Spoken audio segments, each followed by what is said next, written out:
बिस्मिल्लाहिर्रहमानिर्रहीम। अस्सलाम वालेकुम नाज़रीन, आप देख रहे हैं सरेआम न्यूज़। खबर शामिल करेंगे गुजरात से।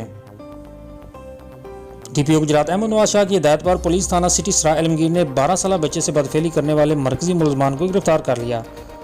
तफसीलात मुताबिक थाना सिटी सराय आलमगीर के इलाका में 12 साल बच्चे से बदफेली की वाक़े पर DPO गुजरात अहमद नवाज शाह ने फौरी नोटिस लेते हुए DSP चौधरी गुलाम मोहम्मद गुजर और SHO थाना सिटी सराय आलमगीर गुलाम मुर्तज़ा को मुकदमा दर्ज करके मुलजमान की जल्द अज जल्द गिरफ्तारी का हुक्म दिया, जिस पर पुलिस टीम ने पेशावराना महारत से खसूसी ऑपरेशन के जरिए मुख्तलिफ जगहों पर रेड करके वाक़या में मुलव्वस मरकजी मुलजमान मसमियान मोहम्मद अली, मोहम्मद अब्दुल्ला और फैज़ान साकनाए कोठियाँ सराय आलमगीर को गिरफ्तार कर लिया।